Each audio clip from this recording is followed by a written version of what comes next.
बाबा शिंगारा सिंह के जो 4 भाई इस जगह पे कुआं था उसमें जनाब गिर के इस दुनिया से चले गए। ये कुआं तो नहीं लेकिन जगह मौजूद है। बावे वाला खूह ਜਿਹੜਾ ਕਿ 1947 ਤੋਂ ਪਹਿਲੇ ਸਰਦਾਰ ਫੈਮਿਲੀ ਉਹ ਵਾਂਦੀ ਹੁੰਦੀ ਸੀ। ਇੰਨੇ ਥਾਂ ਤੇ ਖੂਹ ਸੀ, ਇੰਨੇ ਥਾਂ ਤੇ। ਦੱਸਿਆ ਵੀ ਉਹ ਅਸਲਮ ਆਜ਼ਮ ਤੇ ਮਨਜ਼ੂਰ ਅਸਲਮ ਜਿਹੜਾ ਸੀ ਜੇ ਉਹ ਇਹਦਾ ਸਭ ਐਸਐਚ ਹੋ ਕੇ ਰਿਟਾਇਰ ਹੋਏ ਸਨ, ਲੇਕਿਨ ਫੌਤ ਹੋ ਗਿਆ। ਅੱਛਾ ਪੁਲਿਸ ਹੀ ਟੁਰ ਗਏ ਸਨ। ਪੁਲਿਸ ਹੀ ਟੁਰ ਗਿਆ ਸਨ। ਜਿਹੜੇ ਬਾਬਾ ਸ਼ਿੰਗਾਰਾ ਸਿੰਘ ਹੋਰੀ ਸਨ ਇਹਨਾਂ ਦਾ ਘਰ ਇੱਥੇ ਕਿੱਥੇ ਹੁੰਦਾ ਸੀ? ਆ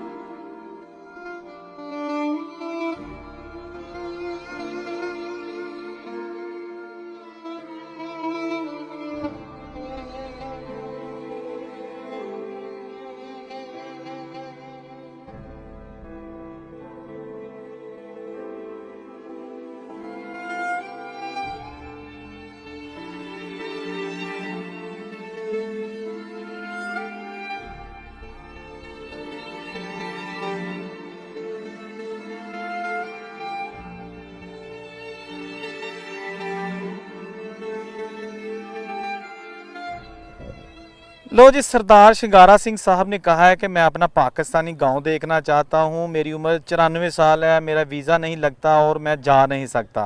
तो मैंने कहा कि हुकूमतों के हालात जैसे भी हों, वीज़े लगाएं या ना लगाएं, मैं तो हूं ना आपको आपका गांव दिखाने के लिए। तो ये बुज़ुर्ग जो इस वक्त इंडिया में है, इनका गाँव था गनों के जज्जा, किला कालावाला के पास, ज़िला सियालकोट, तहसील डस्का। तो इस गाँव में उनके 4 जो भाई थे ना, उनकी डेथ हो गई थी, कुएं में गिर गए थे एक एक करके। कैसे गिरे, क्यों गिरे, ये सारी तफसील आपको आगे जाके बताते हैं। सिर्फ एक भाई बचे थे जिनका नाम है शिंगारा सिंह, और उनकी दरख्वास्त पर ये वीडियो बनाई जा रही है। बड़ी प्यार मोहब्बत और भाईचारे वाली वीडियो है, एंड तक देखिएगा, कमेंट ज़रूर कीजिएगा, लाइक कीजिएगा। जिन्होंने अभी तक चैनल सब्सक्राइब नहीं किया, चैनल ज़रूर सब्सक्राइब कीजिएगा। वीडियो शुरू करते हैं और चलते हैं गाँव गनों के जज्जा। लें जी, वो सामने गाँव आ गया गनों की जज्जा, जो कि 1947 से पहले गांव था। सरदार गब्बर सिंह और उनके बेटे सरदार शिंगारा सिंह और इनके 4 दूसरे भाई जो कि इस गांव के कुएं में गिरकर दुनिया से चले गए।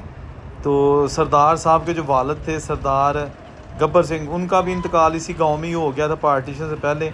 तो सिर्फ सरदार शिंगारा सिंह इंडिया गए थे और आज भी वो हयात हैं और तकरीबन 94 साल उनकी एज है, जिनकी रिक्वेस्ट पर मैं अब आया हूँ जनाब उनके गांव। और ये एक लड़कियों का स्कूल है। ये लड़कियों का स्कूल उस जगह पे बना है जहाँ पे छप्पड़ होता था, ठीक है ना। अभी यहाँ पे स्कूल बना है 1947 की पार्टीशन के बाद, लेकिन जो 1947 की पार्टीशन से पहले वाला स्कूल था वो गांव के दूसरी तरफ है, वो मैं आपको बाद में दिखाऊँगा। तो ये आप देख सकते हैं लड़कियों का स्कूल, यहाँ पर छप्पड़ होता था, ठीक है जी। लेकिन ये लिखा हुआ है जी गनों के जज्जा, उर्दू और इंग्लिश ज़बान में। और ये जनाब स्कूल का मेन दरवाज़ा। आज संडे छुट्टी है इसलिए ये स्कूल बंद है। आगे चलते हैं।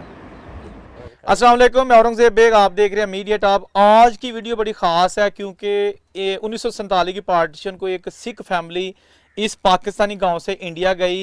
उसके 4 भाई उस सरदार जी के इसी गांव में उनकी डेथ हो गई और वो अकेले यहाँ से 1947 को अपने दूसरे ख़ानदान वालों के साथ गए। वो आज भी इंडिया में ज़िंदा है। उन्होंने कहा था कि जी मैं अपना 1947 वाला गांव देखना चाहता हूँ। उस गांव का नाम है गनों के जज्जा, ये ज़िला सियालकोट और किला कालरवाला के पास है। ये ज़्यादातर मुसलमानों की आबादी थी 1947 के वक्त। हिंदू खत्रियों के भी कुछ घर थे लेकिन सिख भी थे। तो ये जो सरदार साहब है, इनका नाम है जी शिंगारा सिंह, इनके वालिद साहब का नाम था गब्बर सिंह। इनके 4 भाई जो कि यहाँ इसी गांव के कुएं में गिर के जाँ बाग हो गए थे, वो कैसे इस दुनिया से चले गए वो भी तफसील आगे जाके मैं बताता हूँ। लेकिन अब हम किसी बुज़ुर्ग से भी बात करेंगे, आपको थोड़ा सा दिखाते हैं कि वो जो 4 भाई थे जो जाँ बाग हो गए थे, उनकी मड़ियाँ कहाँ हैं और ये जो इनका बावे वाला खूह है वो कहाँ है। तो वीडियो के साथ जुड़े रहिए, ठीक है जी। अच्छा, अभी हम जा रहे हैं जनाब गांव के अंदर से होते हुए उस जगह पे जहां पर इस सरदार फैमिली, सरदार शिंगारा सिंह और इनके भाई, इनकी माता और इनके जो परिवार के दूसरे लोग थे, ख़ानदान वाले थे, वो रहते थे। लेकिन गांव के अंदर दाखिल होने से पहले ये जनाब बहुत खुले खुले डेरे बने हुए हैं। लोगों ने अपने जानवर रखे हुए हैं यहाँ पर, भैंस और दूसरे जानवर। और ये जनाब सीधा जाएगा गांव के वस्त में। और अभी गलियां पक्की बन चुकी हैं जैसा कि आप देख सकते हैं, लेकिन 1947 से पहले बताया जाता है कि ये तकरीबन चंद घर थे जो पक्के थे, बाकी सारा गांव कच्चा था, मिट्टी का बना हुआ था। वो बिल्कुल सीधा आगे जाके सरदार शिंगारा सिंह का घर आएगा। देखते हैं कि वो घर आज किस हालत में है। आप वीडियो के साथ जुड़े रहिए। अभी हमने आपको मड़ियाँ भी दिखानी है जहाँ पर हिंदू सिख अपने जो मुर्दे थे जो दुनिया से चले जाते थे उनकी आखिरी रसूमात करते थे। दोस्तों यही हैं वो गलियाँ, यही है वो गाँव जहाँ कभी सरदार शिंगारा सिंह साहब एज आ यंग मैन, नौजवान, यहाँ पे अपने दोस्तों के साथ या उनके फैमिली वाले घूमते फिरते थे। है जी प्यार सारा कुछ है जी, सारा कुछ उत्थे ही है। पिंड बदल गया लेकिन वो बजुर्ग इत्थे नहीं, कित्थे गए लोग दोस्तों। अच्छा ਮੈਨੂੰ ਇਹ ਦੱਸੋ ਆਪਣਾ ਚਾਚਾ ਜੀ ਤੁਹਾਡਾ ਕੀ ਨਾਂ ਹੈ? ਅਰਸ਼ਦ ਤੁਹਾਡੇ ਵਾਲਦ ਸਾਹਿਬ ਦਾ ਨਾਂ? ਕਾਇਮ ਅਲੀ ਕਾਇਮ ਅਲੀ। ਅੱਛਾ ਜਿਹੜੇ ਬਾਬਾ ਸ਼ਿੰਗਾਰਾ ਸਿੰਘ ਹੋਰੀ ਸਨ ਇਹਨਾਂ ਦਾ ਘਰ ਇੱਥੇ ਕਿੱਥੇ ਹੁੰਦਾ ਸੀ? ਆ ਅੱਛਾ ਇਹ ਘਰ ਹੁੰਦਾ ਸੀ ਜਨਾਬ। ਅੱਜ ਇੱਥੇ ਪੌੜੀਆਂ ਲੱਗੀਆਂ। ਲਓ ਜੀ ਦੋਸਤੋ ਇਹ ਘਰ ਅਸੀਂ ਆ ਗਏ ਬਾਬਾ ਸ਼ਿੰਗਾਰਾ ਸਿੰਘ ਸਾਹਿਬ ਦਾ। ਇਹ ਘਰ ਹੈ ਪਿੱਛੇ। ਹਾਂਜੀ ਘਰ ਇੱਥੇ ਨਵਾਂ ਬਣ ਗਿਆ। ਕਹਿੰਦੇ ਨੇ ਕਿ ਘਰ ਉਦੋਂ ਉਹਦਾ ਮੱਥਾ ਪੱਕਾ ਹੁੰਦਾ ਸੀ ਤੇ ਬਾਕੀ ਕੱਚਾ ਹੀ ਹੁੰਦਾ ਸੀ ਸਾਰਾ। ਤੇ ਇਹ ਜਨਾਬ ਘਰ ਏ, ਤੁਹਾਨੂੰ ਵਿਖਾ ਦਿੰਨੇ ਅਸੀਂ। ਇਹ ਦੇਖੋ ਜੀ ਇਹ ਘਰ ਤੁਹਾਡਾ ਇੱਥੇ ਹੁਣ ਪੱਕਾ ਬਣ ਗਿਆ। ਇਹ ਗਲੀ ਸੀ, ਇਹ ਜਾਂਦੀ ਹੈ ਜਨਾਬ ਦੱਖਣ ਪਾਸੇ ਨੂੰ, ਠੀਕ ਹੈ ਜੀ। ਇਹ ਗਲੀ ਜਾਂਦੀ ਹੈ ਇਹ ਪਹਾੜ ਪਾਸੇ ਨੂੰ, ਤੇ ਇੱਧਰ ਲਹਿੰਦਾ ਪਾਸਾ ਹੈ, ਇਹ ਸੂਰਜ ਲਹਿੰਦਾ ਪਿਆ ਇੱਧਰ ਨੂੰ, ਠੀਕ ਹੈ। ਤੇ ਇਹ ਜਨਾਬ ਇਹਨਾਂ ਦਾ ਘਰ ਸੀ। ਤੇ ਇਹ ਸਾਹਮਣੇ ਛੋਟੀ ਜਿਹੀ ਗਲੀ ਹੈ। ਇਹ ਗਲੀ ਪਹਿਲਾਂ ਦੀ ਪੁਰਾਣੀ ਹੈ ਨਾ ਇਹ ਫਿਰ ਬਾਅਦ ਚ ਬਣੀ। ਨਹੀਂ ਉਂਝ ਰਾਹ ਹੈ ਸੀ ਪੁਰਾਣਾ ਨਾ। ਹਾਂਜੀ ਤੇ ਇਹ ਸਾਹਮਣੇ ਘਰ ਹੁੰਦੇ ਸਨ ਉਦੋਂ ਵੀ? ਹਾਂਜੀ ਆ ਸਾਰੇ ਘਰ ਹੁੰਦੇ ਹਨ। ਇਹ ਮੁਸਲਮਾਨ ਦੇ ਘਰ ਸਨ? ਹਾਂਜੀ ਤੇ ਇਹਨਾਂ ਦਾ ਘਰ ਹੈ ਕੱਲਿਆਂ ਦਾ ਇੱਥੇ ਸਰਦਾਰਾਂ ਦਾ ਸੀ? ਆ ਘਰ ਸੀ। ਤੇ ਇਹ ਜਨਾਬ ਤੁਸੀਂ ਦੇਖੋ ਤੇ ਆਪਣਾ ਜਿਹੜੇ ਨੇ ਘਰ ਪੱਕੇ ਬਣ ਗਏ ਨੇ। ਇਹ ਮਸਜਿਦ ਦੇ ਸਾਹਮਣੇ ਜੀ ਕਹਿੰਦੇ ਨੇ, ਠੀਕ ਹੈ ਇਹ ਮਸਜਿਦ ਹੈ ਜੀ। ਤੇ ਮਸਜਿਦ ਦੇ ਕੋਲ ਬਾਬਾ ਸ਼ਿੰਗਾਰਾ ਸਿੰਘ ਦਾ ਘਰ ਸੀ। ਇਹ ਨੁੱਕਰ ਦੇ ਤੁਹਾਨੂੰ ਵਿਖਾ ਛੜਿਆ ਅੱਜ ਅਸੀਂ। ਇਹ ਦੇਖੋ ਜੀ, ਠੀਕ ਹੈ ਨਾ। ਇਹ ਜਨਾਬ ਘਰ ਪੱਕਾ ਬਣ ਗਿਆ। ਇਹ ਬਜ਼ੁਰਗਾਂ ਨੇ ਦੱਸਿਆ ਕਿ ਇਹ ਘਰ ਸੀ। ਤੇ ਇਹਦਾ ਬੂਹਾ ਕਿੱਧਰ ਹੁੰਦਾ ਸੀ ਬੂਆ ਪੁਰਾਣਾ? ਬੂਆ ਪਹਿਲਾਂ ਇੱਧਰ ਹੀ ਹੁੰਦਾ ਸੀ ਐਨ। ਇਹੋ ਹੀ ਬੂਹਾ ਸੀ? ਅੱਛਾ ਇਹ ਸਾਰਾ ਇੱਕ ਹੀ ਘਰ ਹੈ ਵੱਡਾ? ਹਾਂਜੀ ਇੱਧਰ ਉਹਨਾਂ ਦਾ ਢਾਰਾ ਹੁੰਦਾ ਸੀ ਤੇ ਇੱਧਰ 2 ਕਮਰੇ ਹੁੰਦੇ ਹਨ ਉਹਨਾਂ ਦੇ। ਤੁਹਾਂ ਵੇਖੇ ਨੇ ਹਾਂਜੀ ਪੁਰਾਣੇ? ਪੁਰਾਣੇ ਕਮਰੇ ਵੇਖੇ ਨੇ ਇਹਨਾਂ ਦੇ। ਅੱਛਾ ਉਹਨਾਂ ਦੇ ਪੁਰਾਣੇ ਕਮਰੇ ਵੇਖੇ ਨੇ। ਆ ਜਿੱਥੇ ਕਮਰਾ ਨਹੀਂ ਬਣਿਆ ਨਾਲ, ਇੱਥੇ ਇਹਨਾਂ ਦੀ ਦੁਕਾਨ ਹੁੰਦੀ ਸੀ। ਠੀਕ ਹੈ। ਮੈਂ ਪਤਾ ਲੱਗ ਗਿਆ ਇਹ ਵੀ ਵੇਲੀ ਹੈ। ਤੁਹਾਡੇ ਵੀ ਉੱਥੇ ਇਸ ਤਰ੍ਹਾਂ ਹੀ ਹੈ ਨਾ? ਇਸ ਤਰ੍ਹਾਂ ਹੀ। ਵੇਲੇ ਜਾ ਵਾੜੇ ਆਪਣੇ। अच्छा लो जी अभी हम जा रहे हैं उस खुई की तरफ जहाँ सरदार शिंगारा सिंह के 4 भाई डूब के इस दुनिया से चले गए। कहाँ खुई थी जी? हाँ जी कितने खुई सी? ਆ ਕਿੱਕਰ ਦੇ ਕੋਲ कितने करके? ਆ ਜਿਹੜਾ ਕਿੱਕਰ ਹੈ ਨਾ ਹਾਂਜੀ। ਇਹ ਦੂਰਾਂ ਹੋਈ ਹੁੰਦੀ। आ ਤੇ बकरी ਫਿਰ ਉਹਦੇ ਵਿੱਚ ਬੱਚੇ ਵਿਚਾਰੇ ਡੁੱਬੇ ਸਨ ਭਾਈ। ਹਾਂਜੀ एक बड़े ने बाल्टी कर ते ओ ना आया फिर दूजा वड़ गया। ਕੀ ਦੱਸਦੇ ਨੇ ਵੱਡੇ? ਵੱਡੇ 10 ਦਿਨ ਕੇ ਪਹਿਲਾਂ ਇੱਕ ਭਰਾ ਵੜਿਆ ਬਾਲਟੀ ਕੱਢਣ ਤੇ ਉਹ ਨਾ ਉਹ ਆਇਆ। ਨਹੀਂ ਆਇਆ। ਫਿਰ ਦੂਸਰਾ ਗਿਆ ਉਹ ਵੀ ਨਾ ਆਇਆ। ਤੀਸਰਾ ਗਿਆ ਉਹ ਵੀ ਨਾ ਆਇਆ। ਚੌਥਾ ਵੀ ਨਾ ਆਇਆ। 4 ਭਰਾ ਉਹਨਾਂ ਦੇ ਗਏ ਹਨ ਇੱਥੇ। ਫਿਰ ਉਹਨਾਂ ਨੇ ਲਾ ਪਾਇਆ ਵਿੱਚ ਬਾਲਟੀ ਭਾਈ ਤੇ ਬਾਲਟੀ ਵੀ ਪਿਛਾ ਲੈਂਦੀ। ਫਿਰ ਪੀੜੀ ਨੂੰ ਰੱਸਾ ਪਾਇਆ ਉਹ ਵੀ ਘੱਲੀ, ਉਹ ਵੀ ਪਿਛਾ ਲੈਂਦੀ ਤੇ ਲੇਲਾ ਘੱਲਿਆ ਤੇ ਲੇਲਾ ਫਿਰ ਅੱਧ ਦੇ ਵਿੱਚ ਜਾ ਕੇ ਤੇ ਲੇਲਾ ਖਤਮ ਹੋ ਗਿਆ। ਗਿਆ ਸੀ ਨਾ। ਤੇ ਦੁਹਾਈ ਪੈ ਗਈ ਪਿੰਡ 'ਚ ਹਾਂਜੀ ਹਾਂ ਕਿ ਜੀ ਸਰਦਾਰਾਂ ਦੇ 4 ਮੁੰਡੇ ਜਵਾਨ ਵਿਚਾਰੇ ਗੱਭਰੂ। ਹਾਂਜੀ ਹਾਂਜੀ ਹਾਂਜੀ ਗੱਲ ਹਾਂਜੀ ਸਾਰੇ ਫਿਰ ਅਫਸੋਸ ਹੀ ਹੋਇਆ ਉਹਨਾਂ ਆ ਅਫਸੋਸ ਬੜਾ ਹੋਇਆ ਹੋਗੇ, ਬੜਾ ਅਫਸੋਸ ਕਰਦੇ ਨੇ ਲੋਕੀ ਉਦੋਂ। ਨੂੰ। ਇਹ ਖੂਹੀ ਕਿੱਥੇ ਕਰਕੇ ਹੁੰਦੀ ਸੀ? ਕੋਈ ਅੱਜ ਇੱਥੇ ਕਿੱਕਰ ਹੈ ਨਾ ਇਹ ਦੂਰ ਹੁੰਦੀ ਸੀ। ਇੱਥੇ ਉਹਨਾਂ ਦਾ ਬਾਹਰਲਾ ਬੂਹਾ ਹੁੰਦਾ ਸੀ। ਆ ਨਾਲ ਜੋਗੀਆਂ ਦੇ ਘਰ ਹੁੰਦੇ ਹਨ ਇੱਧਰ। ਆ ਵੀ ਬਾਜਵਿਆਂ ਦਾ ਘਰ ਸੀ ਨਾਲ। ਠੀਕ ਹੈ ਠੀਕ ਹੈ। ਹਾਂਜੀ ਲਓ ਜੀ ਦੋਸਤੋ ਇਹ ਮੈਂ ਤੁਹਾਨੂੰ ਥੋੜਾ ਜਿਹਾ ਵਿਖਾ ਦਿੰਦਾ ਵਾਂ। ਇੱਥੇ ਮਲਬਾ ਸੁੱਟਿਆ ਜਾ ਰਿਹਾ। ਇੱਥੇ ਖੂਹੀ ਹੁੰਦੀ ਸੀ ਉਹ ਬਦਕਿਸਮਤ ਖੂਹੀ। ਇਹ ਇਸ ਜਗ੍ਹਾ ਤੇ ਸੀ ਇਹ ਜਿੱਥੇ ਮਲਬਾ ਹੈ ਇਹ ਕਿ ਇੱਥੇ ਹੀ ਨਾ ਚਾਚਾ ਦਰ ਕਰਨਾ ਹੱਥ ਨਾਲ ਇਸ਼ਾਰਾ। ਇੱਥੇ ਖੂਹੀ ਸੀ ਤੇ ਇਹ ਖੂਹੀ ਦੇ ਵਿੱਚ ਤੁਸੀਂ ਦੋਸਤੋ ਇੱਕ ਵਾਰੀ ਤੁਸੀਂ ਖੁਦ ਥੋੜਾ ਜਿਹਾ ਜਿਹੜਾ ਨਾ ਇੱਕ ਅੰਦਾਜ਼ਾ ਕਰੋ ਕਿ ਇਹ ਜਗ੍ਹਾ ਜਿੱਥੇ ਮੈਂ ਖਲੋਤਾ ਵਾਂ ਇੱਥੇ ਸੀ ਖੂਹੀ। ਤੇ ਜਿਹੜੇ 4 ਭਾਈ ਸਨ ਸਰਦਾਰ ਸ਼ਿੰਗਾਰਾ ਸਿੰਘ ਦੇ ਉਹ ਅੰਦਰੋਂ ਖੂਹੀ 'ਚ ਬਾਲਟੀ ਡਿੱਗ ਪਈ ਇਸ ਜਗ੍ਹਾ 'ਚ ਤੇ ਉਹਨੂੰ ਕੱਢਣ ਗਏ ਤੇ ਵਾਪਸ ਹੀ ਨਾ ਆਏ ਕਿਉਂਕਿ ਖੂਹੀ 'ਚ ਗੈਸ ਸੀ। ਅੱਜ ਉਹ ਜਗ੍ਹਾ ਤੇ ਮੌਜੂਦ ਹੈ लेकिन बंदे मौजूद नहीं है, वो लोग मौजूद नहीं हैं। वो जनाब यहाँ से जा चुके हैं, लेकिन आज भी ये जगह मौजूद है। आज भी देखकर दुख हो रहा है और वीरानी के यार एक ज़माना था कि जब इसी गांव के मुसलमान, हिंदू, सिख इकट्ठे बड़े हंसी खुशी रहते थे और प्यार मोहब्बत। और एक दिन फिर ऐसा आया कि इस जगह कुआं जो था खुई, उसमें जनाब बाल्टी निकालते हुए 4 भाई, सरदार शिंगारा सिंह, इनके 4 भाई थे, टोटल 5 भाई थे, और करतार सिंह, मगर सिंह, सरदार सिंह और प्यारा सिंह, वो चारों बारी बारी उस कुएं के अंदर गए बाल्टी लेने के लिए, लेकिन कुएं में गैस थी और वो चारों इस दुनिया से चले गए। लेकिन उनके जो 5वें भाई थे शिंगारा सिंह, जब वो जाने लगे तो उनको वो पीढ़ी उसको रस्सियां बांध के नीचे भिजवाया गया ताकि अगर गैस होगी तो इसको हम वापस खींच लेंगे। तो ऐसा ही हुआ, उन्होंने कह दिया गैस है और वो उनको बाहर निकाल लिया। फिर चारों की बॉडीज़ यहाँ से निकली और उनको जो मड़ियाँ हैं ना, वहाँ पे जनाब उनकी आखिरी रसूमात कर दी गई। मड़ियाँ भी आपको दिखाते हैं कि आज वहाँ पर क्या है, लेकिन ये आप देख सकते हैं ये सारा इलाका वो है जनाब। चाचा जी की दसदे सन वड्डे इत्थे सी खुई? हाँ जी, ਇੱਥੇ ਸੀ ਕੋਈ ਉਹਨਾਂ ਦੀ, ਇੱਥੇ ਕੋਈ ਸੀ ਤੇ ਇੱਧਰ ਉਹਨਾਂ ਦੇ ਮਕਾਨ ਹੁੰਦੇ ਹਨ। ਤੇ ਖੂਹੀ ਪਾਣੀ ਪੀਣ ਵਾਲੀ? ਹਾਂਜੀ, ਪਾਣੀ ਪੀਣਾ ਸਾਰੇ ਲੋਕ ਪੀਂਦੇ ਸਨ?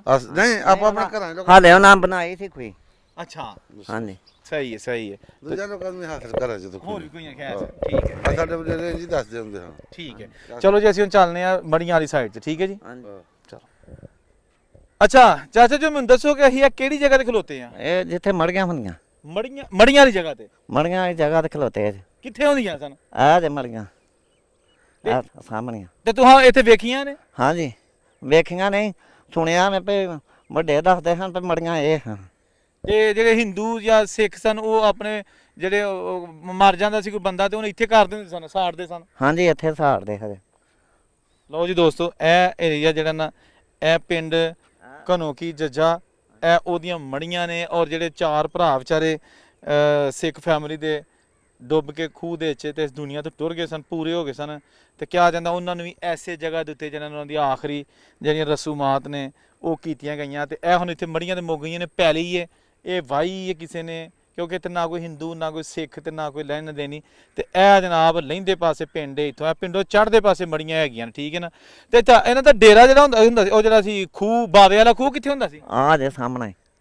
ਇਹ ਜਿੱਥੇ ਚਿੱਟੀ ਬਿਲਡਿੰਗ ਹੈ? ਹਾਂਜੀ। ਤੁਸੀਂ ਖੂਹ ਵੇਖਿਆ? ਹਾਂਜੀ, ਖੂਬ ਵਗਦਾ ਵੇਖਿਆ। ਤੇ ਇਹਦੇ ਵਿੱਚ ਹੁੰਦਾ ਸੀ, ਕਿੱਥੇ ਕਰਕੇ ਹੁੰਦਾ ਸੀ? ਉੱਥੇ ਚੱਲਨੇ ਫਿਰ ਤੁਹਾਨੂੰ ਮੈਂ ਦੱਸ ਦੇਣਾ। ਚਲੋ ਚੱਲੀਏ, ਉਹ ਜਨਾਬ ਤੁਹਾਨੂੰ ਖੂਹ ਹਾਲਨੇ ਆ। ਲਓ ਜੀ ਦੋਸਤੋ, ਇਹ ਹੈਗਾ ਇਹ ਪਿੰਡ ਭਨੋਕੀ ਜੱਜਾ, ਤੇ ਇਹ ਹੈਗਾ ਇਹ ਬਾਵੇ ਵਾਲਾ ਖੂਹ ਦਾ ਡੇਰਾ। ਇਹ ਹੁਣ ਪੱਕਾ ਬਣ ਗਿਆ, ਬੜਾ ਕੋਠੀ ਨੁਮਾ ਡੇਰਾ ਬਣਿਆ। ਲੇਕਿਨ ਇੱਥੇ ਹੁੰਦਾ ਸੀ ਜਨਾਬ ਬਾਵੇ ਵਾਲਾ ਖੂਹ, ਜਿਹੜਾ ਕਿ 1947 ਤੋਂ ਪਹਿਲੇ ਸਰਦਾਰ ਫੈਮਿਲੀ ਉਹ ਵਾਹੁੰਦੀ ਹੁੰਦੀ ਸੀ, ਚਲਾਉਂਦੀ ਹੁੰਦੀ ਸੀ। ਤੇ ਅੱਜ ਹੁਣ ਜਨਾਬ ਡੇਰਾ ਤੇ ਮੌਜੂਦ ਹੈ, ਲੇਕਿਨ ਖੂਹ ਹੈ ਨਹੀਂ ਉੱਥੇ। ਭਾ ਇਹੀ ਹੈਗਾ ਨਾ ਡੇਰਾ? ਹਾਂਜੀ, ਇਹੋ ਹੀ ਜੇ। ਤੇ ਕਿੱਥੇ ਕਰਕੇ ਖੂਹ ਸੀ? ਖੂਹ ਉਹ ਉੱਥੇ ਕਰਕੇ ਅੱਜ ਇੱਥੇ ਕਿੱਲੇ ਨੇ। ਚਲੋ ਹੁਣ ਜਰਾ ਦੱਸੋ ਅੱਗੇ ਨਾ ਉਹ ਨਾਲ। ਲਓ ਜੀ, ਜਿਹੜਾ ਹੁਣ ਖੂਹ ਪੂਰਿਆ ਗਿਆ ਨਾ, ਅਸੀਂ ਤੁਹਾਨੂੰ ਉਹ ਥਾਂ ਵਿਖਾ ਸਕਦੇ ਹਾਂ, ਕਿਉਂਕਿ ਇਹ ਹੁਣ ਪੱਕਾ ਡੇਰਾ ਬਣ ਗਿਆ, ਜਾਨਵਰ ਰੱਖੇ ਨੇ ਔਰ ਖੂਬਸੂਰਤ ਇਹ ਡੇਰਾ ਹੈ। ਔਰ ਇੱਥੇ ਜਨਾਬ ਖੂਹ ਹੈ ਜਿਹੜਾ ਉਹ ਹਾਲ। ਹਾਂਜੀ, ਅੱਜ ਇੱਥੇ ਟਰੈਕਟਰ ਖਲੋਤਾ ਉੱਥੇ ਨੇ। ਲਓ ਜੀ, ਆਂਦੇ ਨੇ ਬਜ਼ੁਰਗ ਕਹਿ ਰਹੇ ਨੇ ਕਿ ਅੱਜ ਇੱਥੇ ਟਰੈਕਟਰ ਖਲੋਤਾ ਨਾ ਸਾਹਮਣੇ, ਇੱਥੇ ਹੁੰਦਾ ਸੀ ਖੂਹ। ਉਹ ਕਿਉਂਕਿ ਉਹਦਾ ਡੇਰਾ ਪੱਕਾ ਨਹੀਂ ਸੀ ਹੁੰਦਾ ਨਾ, ਤੇ ਲਿਹਾਜ਼ਾ ਖੂਹ ਇਹ ਪੈਲੀਆਂ ਹੀ ਹੁੰਦੀਆਂ ਸਨ ਤੇ ਛੋਟਾ ਕੱਚਾ ਡੇਰਾ ਹੁੰਦਾ ਸੀ। ਤੇ ਇਹ ਆ ਗਿਆ ਖੂਹ ਵਾਲਾ ਥਾਂ ਦੋਸਤੋ, ਜਿਹੜਾ ਕਿ ਤੁਹਾਨੂੰ ਅਸੀਂ ਨਾ ਵਿਖਾ ਰਹੇ ਹਾਂ ਵੀ ਬਜ਼ੁਰਗਾਂ ਨੂੰ। ਬਾਬਾ ਜੀ ਵੇਖ ਲਓ ਤੁਹਾਡਾ ਪਿੰਡ, ਤੁਸੀਂ ਅਗਰ ਨਹੀਂ ਆ ਸਕਦੇ ਤੇ ਅਸੀਂ ਤੇ ਆ ਗਏ ਨਾ, ਠੀਕ ਹੈ ਨਾ। ਅੱਛਾ, ਕਿੱਥੇ ਕਰਕੇ ਹੁੰਦਾ ਸੀ? ਆਹ ਡਾਲੇ ਸਾਜ ਆਹ ਦੇਖੋ, ਇੰਨੇ ਥਾਂ 'ਚ ਖੂਹ ਸੀ, ਇੰਨੇ ਥਾਂ 'ਚ। ਅੱਛਾ, ਤੇ ਤੁਸੀਂ ਚੱਲਦਾ ਵੇਖਿਆ? ਹਾਂਜੀ, ਵਗਦਾ ਵੇਖਿਆ। ਢੱਗਿਆ ਨਾ? ਹਾਂਜੀ, ਢੱਗਿਆ ਨਾ ਵਗਦਾ ਹੁੰਦਾ ਸੀ। ਤੇ ਪਾਣੀ ਲੋਕੀ ਉਂਝ ਪੀਂਦੇ ਪੂੰਦੇ ਵੀ ਨਹਾਉਂਦੇ? ਨਹਾਉਂਦੇ, ਪਾਣੀ ਪੀਂਦੇ। ਅੱਛਾ, ਆਲੂ ਕੱਚੇ ਹੁੰਦੇ ਹਾਂ। ਤੇ ਕਿੰਨੀ ਕੁ ਦੇਰ ਤੱਕ ਰਿਹਾ, ਕਿਦੋਂ ਦਾ ਮੁੱਕਾ? ਕਿੰਨੇ ਕੁ ਸਾਲ ਹੋ ਗਏ ਇਹਨਾਂ ਨੂੰ? ਹੋ ਗਿਆ ਨਾ ਤਕਰੀਬਨ 35 ਸਾਲ ਬੰਦ ਹੋਇਆ। 30-35 ਸਾਲ ਬੰਦ ਹੋਇਆ। ਹਾਂਜੀ। ਤੇ ਇਹ ਜਨਾਬ ਖੂਹ ਵਾਲਾ ਏਰੀਆ ਹੁੰਦਾ, ਠੀਕ ਹੈ ਜੀ ਗੱਲ ਨਾ ਜੀ। ਲਓ ਜੀ ਦੋਸਤੋ, ਇਹ ਜਿੱਥੇ ਅਸੀਂ ਹੁਣ ਖਲੋਤੇ ਆ ਨਾ, ਮੈਂ ਚੱਕਰ ਲਾ ਦਿਆਂ ਖੂਹ ਦੇ, ਸਮਝੋ ਕਿ ਮੈਂ 4 ਫੇਰੇ ਚੱਕਰ ਲਾ ਰਿਹਾ, ਇਸ ਲਈ ਕਿ ਜਿਹੜਾ ਬਜ਼ੁਰਗਾਂ ਨੇ ਦੱਸਿਆ ਨਾ ਨਿਸ਼ਾਨ ਕਿ ਇੱਥੇ ਡੱਲ ਫਿਰ ਰਹੀ ਹੈ। ਇਹ ਉਹ ਥਾਂ ਦੇ ਉੱਤੇ ਖਲੋਤੇ ਆ। ਤੇ ਇਹ ਇੱਥੇ ਜਨਾਬ ਹੁਣ ਇੱਕ ਟਰੈਕਟਰ ਵੀ ਖਲੋਤਾ ਹੈ। ਇਹ ਡੇਰੇ ਵਾਲੇ ਜਿਹੜੇ ਸਾਡੇ ਭਰਾ ਨੇ ਇੱਕ ਟਰੈਕਟਰ ਉਧਰ ਹੈਗਾ, ਬੜਾ ਸੋਹਣਾ ਤੇ ਵੱਡਾ ਡੇਰਾ ਬਣਾਇਆ ਇਹਨਾਂ ਨੇ ਇੱਥੇ, ਠੀਕ ਹੈ ਨਾ। ਤੇ ਇਹਦੇ ਟਰੈਕਟਰ ਵਾਲੀ ਜਗ੍ਹਾ ਤੇ ਹੁੰਦਾ ਸੀ ਜਨਾਬ ਖੂਹ, ਠੀਕ ਹੈ ਨਾ। ਇਹ ਦੇਖੋ ਤੁਸੀਂ, ਇੱਥੇ ਹੋਰ ਵੀ ਖੂਹ ਹੁੰਦੇ ਹਨ ਲੋਕਾਂ ਦੇ ਉਦੋਂ? ਹਾਂਜੀ, ਉਹ ਸਾਡਾ ਨਾਲ ਹੀ ਹੁੰਦਾ ਸੀ ਡੇਰਾ ਤੂਤਾਂ ਵਾਲਾ। ਤੇ ਖੂਹ ਦਾ ਨਾਂ ਕੀ ਸੀ? ਖੂਹ ਦੇ ਨਾਂ ਤੂਤਾਂ ਵਾਲਾ। ਤੂਤਾਂ ਵਾਲਾ ਖੂਹ। ਹਾਂਜੀ, ਹੋਰ ਕੀ ਖੂਹ ਕਿਸੇ ਦਾ ਹੁੰਦਾ ਸੀ? ਇੱਕ ਨਵਾਂ ਖੂਹ ਸੀ ਉਹ ਉਧਰ, ਇੱਕ ਪਿੰਡ ਵਾਲਾ ਖੂਹ ਸੀ ਉਹ ਜਿੱਥੇ ਸਫੈਦੇ ਦਿਸਦੇ ਨੇ। ਅੱਛਾ। ਇੱਕ ਉੱਥੇ ਸੀ, ਇੱਕ ਛੰਭ ਸੀ ਖੂਹ, ਇੱਕ ਕਲਰ ਵਾਲਾ ਖੂਹ ਸੀ, 2 ਡੱਬਰੀਆਂ ਵਾਲੇ ਤੇ ਹਨ, 2 ਡੱਬਰੀਆਂ ਵਾਲੇ ਤੇ ਹਨ ਖੂਹ, ਇੱਕ ਥੇ ਵਾਲਾ ਖੂਹ ਸੀ ਬਾਬੇ ਰੁਕਣ ਦਾ। ਵਾਹ ਜੀ ਵਾਹ। ਤੁਹਾਡਾ ਪੂਰਾ ਨਾਂ ਕੀ ਹੈ? ਮੇਰੇ ਨਾਂ ਅਰਸ਼ਦ ਅਹਿਮਦ। ਤੇ ਅਰਸ਼ਦ ਅਹਿਮਦ ਤੁਹਾਡੇ ਵਾਲਦ ਸਾਹਿਬ ਦਾ ਨਾਂ? ਕਾਇਮ ਅਲੀ। ਵਲਦ ਦਾਦਾ ਦੇ ਨਾਂ ਸੀ ਪੀਰ ਮੁਹੰਮਦ। ਤੇ ਤੁਹਾਡੇ ਨਾਨਾ ਜੀ ਦਾ ਨਾਂ ਕੀ ਸੀ? ਨਾਨਾ ਜੀ ਦਾ ਨਾਂ ਹਜ਼ਾਰ ਮੁਹੰਮਦ। ਅੱਛਾ, ਠੀਕ ਹੋ ਗਿਆ। ਤੁਸੀਂ ਵੀ ਜੱਦੀ ਐਸੇ ਪਿੰਡ ਦੇ ਹੋ? ਹਾਂਜੀ, ਠੀਕ ਹੋ ਗਿਆ। ਲਓ ਜੀ ਦੋਸਤੋ, ਅੱਜ ਤੁਹਾਨੂੰ ਕੋਸ਼ਿਸ਼ ਕੀਤੀ ਕਿ ਜ਼ਿਆਦਾ ਤੋਂ ਜ਼ਿਆਦਾ ਚੀਜ਼ਾਂ ਵਿਖਾਈਆਂ ਜਾਣ। ਚਲੋ ਹੁਣ ਤੁਹਾਨੂੰ ਜਿਹੜਾ ਨਾ ਸਕੂਲ ਵਿਖਾਲਦੇ ਆ। ਲੈ ਜੀ, ਇਹ ਆ ਗਿਆ जनाब पिंड गनों के जज्जा में जो स्कूल था, तहसील डस्का का ये गांव है और ये इसके ऊपर लिखा है गवर्नमेंट एलिमेंट्री स्कूल गनों के जज्जा। यहाँ पर 1947 की पार्टीशन से पहले भी स्कूल था, लेकिन ये इमारत अब नहीं बन चुकी है, लेकिन ये लिखा वही कुछ है, ठीक है जी। उर्दू में लिखा है गवर्नमेंट एलिमेंट्री स्कूल गनों के जज्जा, तहसील डस्का, मरकज़ छांगी, MS कोड इसका लिखा हुआ है। और ये इसका दरवाज़ा, ठीक है जी। अब ये बंद है,